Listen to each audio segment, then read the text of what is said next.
Press that in! Okay. Now what? Open the fucking door! In Scott Pilgrim vs. the World, Wallace stumbles into the apartment drunk and tosses his keys at Scott's head. Kieran Culkin did it as a joke, but Edgar Wright found it so funny he decided to leave it in. In Tropic Thunder, the scene where Tug chats with a flying mantis became even funnier when the bug accidentally smacked him in the face. Ben Stiller stayed in character, and it fit so perfectly they kept it in the movie. You're beautiful. Ooh. In John Wick Parabellum, Mark Dacascos came up with one of the funniest bits as the villain Zero. He leaned in way too close to John Wick, even bumping knees to highlight his fanboy obsession. Keanu Reeves never broke character, and director Chad Stahelski liked it so much he left it in. I'm a huge fan, John Wick. In The Princess Diaries, Mia accidentally lights a guest's sleeve on fire during the chaotic dinner scene. The flames were meant to go out in the ice bucket, but they didn't. Anne Hathaway genuinely panicked and ended up throwing water on him. And that's their princess. In Black Widow, during the scene where Red Guardian struggles with his jacket, David Harbour actually got stuck for real. The moment was so genuine that the filmmakers decided to keep it in the movie. It still fits.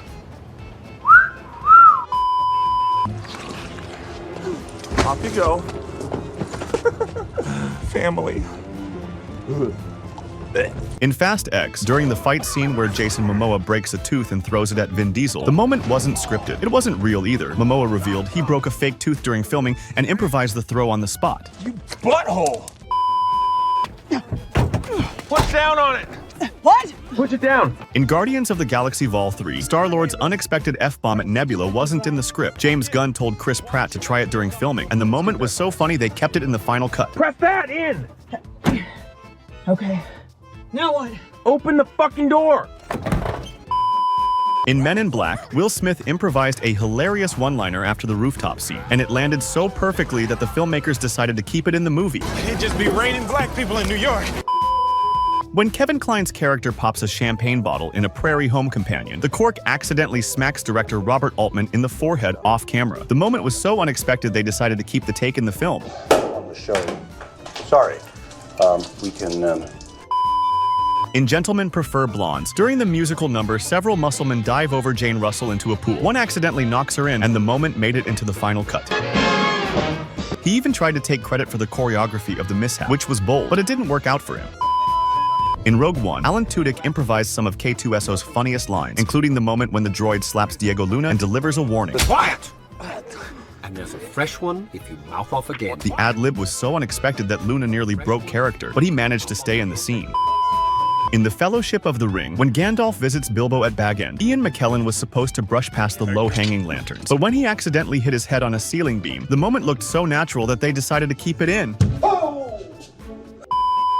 In El Camino, fans finally got the reunion they'd been waiting for. The movie also gave Jesse one last chance to deliver his iconic catchphrase, which wasn't in the script. Aaron Paul improvised it on the spot while placing a tomato on a salad, letting it slip out naturally because he knew the character so well. Yeah, bitch.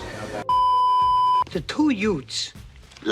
to what? In My Cousin Vinny, the iconic two-Ute exchange wasn't in the original script. It actually came from a real conversation between Joe Pesci and the British director, who was confused by Pesci's thick Brooklyn accent. To what? What? Did you say Utes? Yeah, two Utes. What is a Ute? When Pesci clarified he meant youths, they realized the misunderstanding was too perfect not to include. Oh, excuse me, Your Honor. Two youths. In Big, one of the funniest moments, Tom Hanks eating baby corn like it's corn on the cob, wasn't scripted. Hanks improvised it while fully in character as a 12-year-old in an adult's body, and director Penny Marshall loved it so much she left it in the final cut. In Raiders of the Lost Ark, the famous scene where Indy simply shoots the flashy Cairo swordsman wasn't planned. Harrison Ford was too sick to perform the tricky fight sequence, so he quipped, "Why don't I just shoot him?" They went with it, and the moment became an unforgettable part of movie history.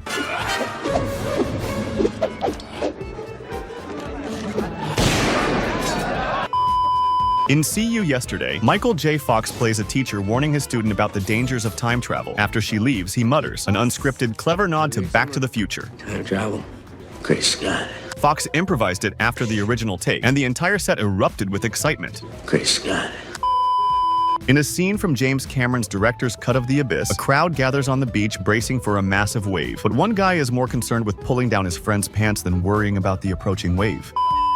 In Mrs. Doubtfire, Robin Williams made up the famous fruiting line on the spot. Pierce Brosnan later revealed it wasn't scripted. The gag came about after the first fruit toss went wide and the second one actually hit him. The terrorists, they ran that way. It was a run by fruiting. I'll get them, sir. Don't worry. In Napoleon Dynamite, when Napoleon awkwardly falls over a fence, it wasn't staged. John Heder really tumbled during the take, and it looked so in character that they left it in the final cut.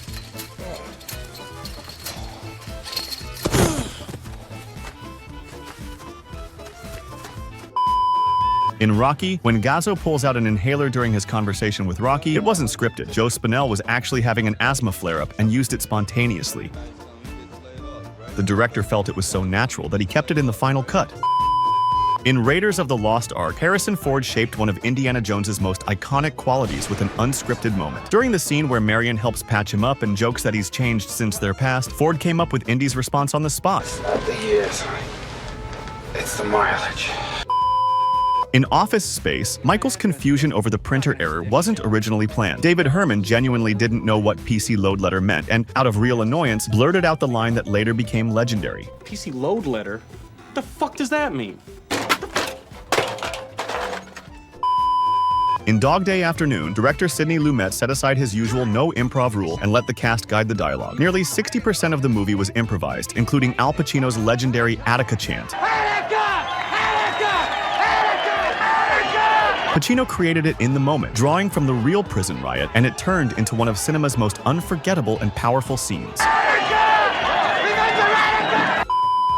In Austin Powers and Goldmember, the fountain gag took an unexpected turn when Austin's stream began sputtering like a faulty sprinkler. This wasn't scripted, the water cannon broke mid-scene, but it was so absurd and perfectly in character that the crew cracked up and kept it in the final cut. In Lethal Weapon 3, Rene Russo came up with the lingerie line on the spot. Riggs's baffled reaction was completely genuine, since Mel Gibson had no clue what she was talking about either. Close as a lingerie shop without a front window. In The Princess Diaries 2, right after Mia and Andrew kiss, the film suddenly cuts to a goat moving like a cow. On the DVD commentary, the crew revealed it was a complete accident, but they kept it since that kind of quirky randomness fit perfectly with the movie's tone.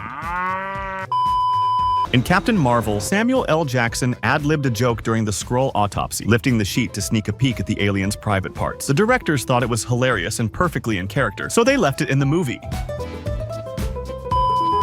In Airplane, a gag was set up where a passenger's fake beard would fly off when a gust of wind swept through the cabin, but the glue stuck too well. Instead of breaking character, the actor pulled exaggerated faces to shake it loose, which turned out even funnier and stayed in the film. In Pirates of the Caribbean, The Curse of the Black Pearl, Jack's line about human hair was completely improvised. Orlando Bloom nearly broke character, and Kevin McNally can actually be seen laughing. The editors tried removing it, but it was so funny they chose to keep it in. What did he use for rope? Human hair. From my back.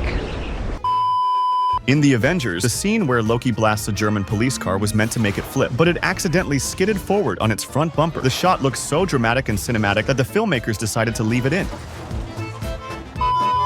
In The Godfather Part 2, one of the film's most emotional scenes is Michael confronting his brother Fredo. John Cazale added a subtle layer by sitting in a frail, low-backed chair, which made Fredo's protests appear smaller and more powerless, highlighting his vulnerability perfectly. Taking care of me? You're my kid brother, and you take care of me?